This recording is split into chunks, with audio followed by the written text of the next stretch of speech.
49ers faithful, the vibe in the Bay is different tonight. The defense is stretched to the limit. The offense just got a very familiar face back, and the front office went quiet at the trade deadline. Or did they? We've got a major injury in a sensitive spot, a veteran pass rusher circling on the market, a ridiculous record on offense, and a playoff path that suddenly looks wide open, but also dangerous. Nothing is guaranteed in this final stretch, but everything is on the line for the red and gold. You won't believe what we've got today, so sit down, hit that like button, and let's dive straight into the news. To start, the first bomb of the day hits exactly where no one in Niner Gang wanted, the heart of this defense. Another week, another starter goes down, and now it's linebacker Tatum Bethune who's expected to miss time with a serious high ankle sprain. At a moment when Fred Warner is already out, this completely changes the center of the unit. It messes with leadership, communication, and even the confidence level of the fan base. This isn't just another injury. It's a wound right in the middle of the defensive system, and you can feel it in every snap. With Bethune sidelined, a lot of fans immediately started asking the obvious question, wait, what about Nick Martin? Wasn't he supposed to step in? On the surface, it sounds simple. Rookie linebacker, injuries piling up, just throw the kid out there. But the reality inside this scheme is a lot more complex. The coaching staff drafted Martin to be a will, the weak side linebacker, more of a run and chase guy, someone who flies sideline to sideline and cleans up plays in space. That's D. Winter's role right now. Warner and Bethune, on the other hand, play the mic. That's the guy in the middle who calls the plays, lines everybody up, and carries the mental load of the defense. Those are two very different jobs. So instead of moving pieces around and risking two positions at once, the 49ers are turning to Curtis Robinson to handle that mic role. He's been repping there with the third unit. He knows the playbook inside and out. He's bounced between the practice squad and the active roster, and he understands how this defense is supposed to function. From the staff's perspective, it's clear it's better to put a guy out there who fully understands the scheme than to shuffle the entire board just to rush the rookie. And let's be honest, asking Martin to debut in the middle, out of position, in the middle of a playoff push is basically begging to burn the kid before he even gets started. But there's another layer that spices this whole thing up. Inside the building, patience with D. Winters is not unlimited. His play has dipped since Warner went down, and that quietly opens a door for Martin in the medium term. If Winters keeps missing reads and taking bad angles, don't be surprised if, a few weeks from now, the conversation flips from why isn't Martin playing to how did the defense wait this long to put him on the field? And when that day comes, the pressure on this coaching staff, especially among the 49ers faithful that live and breathe every snap, is going to explode in the comments, in the stands, and across the entire fan base. And while everybody's freaking out about the middle of the defense, there's another issue screaming even louder in the back of every fan's mind: the lack of pass rush without Nick Bosa and Michael Williams. The 2025 trade deadline came and went, and a lot of people were expecting a massive swing, a true all-in move for a blue-chip edge rusher. So what did the 49ers do? No blockbuster splash, just a quieter move for Keon White from the Patriots, a guy who can help, who has upside, but who still isn't that pure nightmare off the edge that offensive coordinators lose sleep over. After getting torched 42-26 by the Rams and barely touching Matthew Stafford, the problem became impossible to ignore. The reality is the front office looks like it's betting on a hybrid solution. Development from within, with White getting more snaps, and a very watchful eye on the veteran free agent market. That's where one name has started to pop up more and more among analysts and fans: Yannick Ngakoue, 10 years in the league, a Pro Bowl on his resume, experience in multiple systems, and a career built around one calling card: getting to the quarterback. He's no longer the same monster he was back in 2017, sure, but in a controlled panic scenario like this, he might just be the perfect low-risk, high-reward swing this rotation needs. Ngakoue hasn't played since 2024 when he had a forgettable stint with the Patriots and was cut after 6 games without a sack. That's a red flag, but at the same time, look at where the 49ers are. Desperate for pressure, desperate for answers, and running out of internal options. What would you rather do? Stick stubbornly to a rotation that clearly isn't working, or roll the dice on a hungry veteran with something to prove on a cheap one-year deal? Imagine this guy walking into a locker room with Fred Warner, Nick Bosa, a strong culture already in place, and a team locked into playoff hunt mode mentally that changes the energy fast. And the impact wouldn't just be on the field. The moment a move like that hits the timeline, 49ers signed veteran pass rusher to help replace Bosa.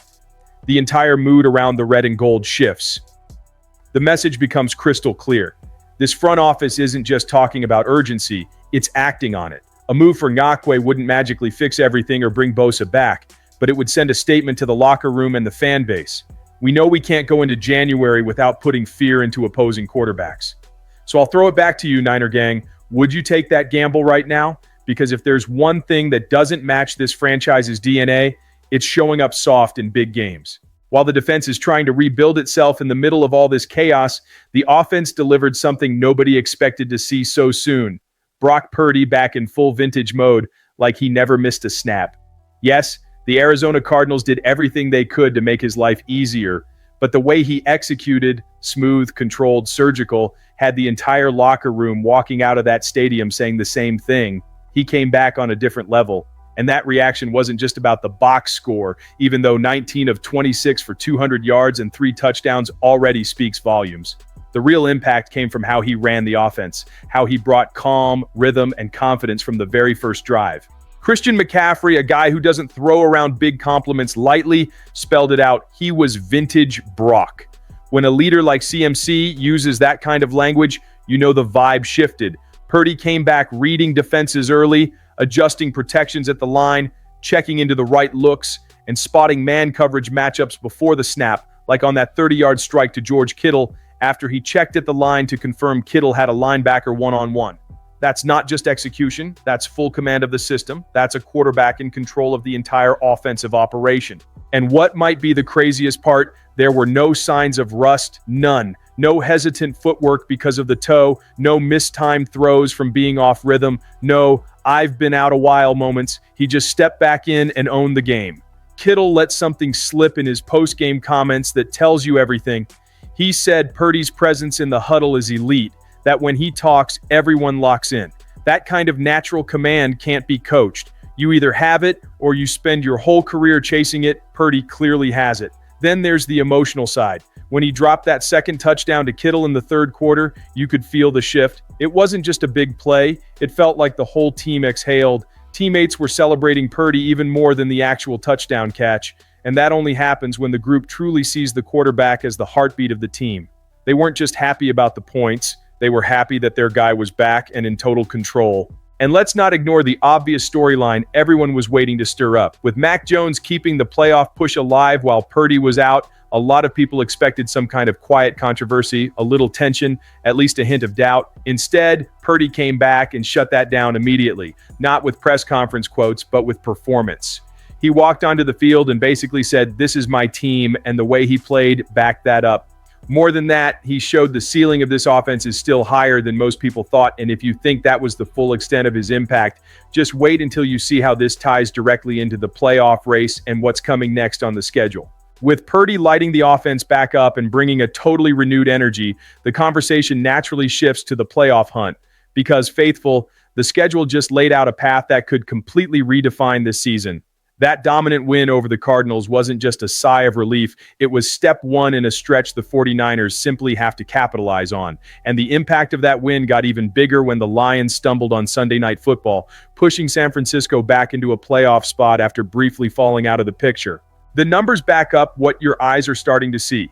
ESPN's projections now have the 49ers finishing with 11 wins and around a 90% chance to make the postseason. That's a massive swing for a team that just a week ago was sitting in the 8th seed, watching the dance from the outside. There's still a shot, roughly 1 in 5, to steal the division, but let's be real, faithful. That only becomes truly realistic if the Rams slip up. Right now, with roughly a 60+% chance to win the NFC West, Los Angeles still controls the top of the division. That doesn't mean the pressure isn't building on them too. Other models tell a similar story. The Athletic has the Niners sitting at about 85% to reach the playoffs, and even sketches out a likely wildcard matchup against Jared Goff and the Detroit Lions. That's the kind of heavyweight game that defines narratives for years, exactly the stage where a locked-in Purdy and a healthy supporting cast could flip the script on the entire conference. This is the type of matchup where you don't just survive, you announce yourself. And when you scan the rest of the NFC, nothing feels truly stable. The Eagles keep stacking wins, but they don't look dominant. The Rams look like the most complete roster on some days, then spend entire quarters sleepwalking and relying on opponent mistakes. The Bears got the record, but not the aura. The Packers are a mystery box. You never know which version is showing up. The Seahawks might be the most under-respected threat of the bunch, and nobody in Santa Clara wants to draw that team in a wild card game with everything on the line.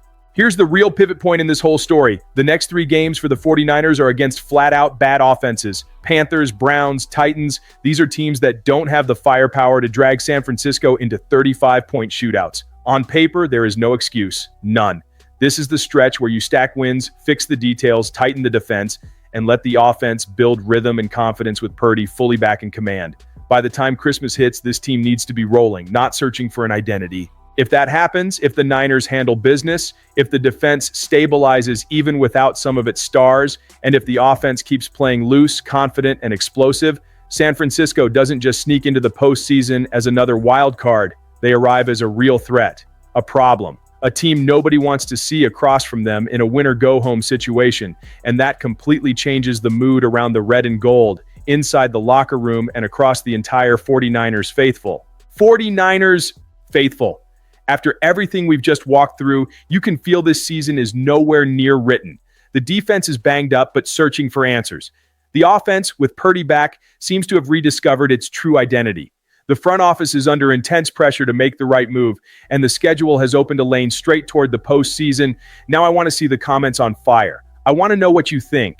Does this team roll into January as a legit contender, or do they still need one more big move from the front office to really scare the NFC? Drop your take down below, hit that like button, subscribe to the channel, and let's keep riding this red and gold journey together.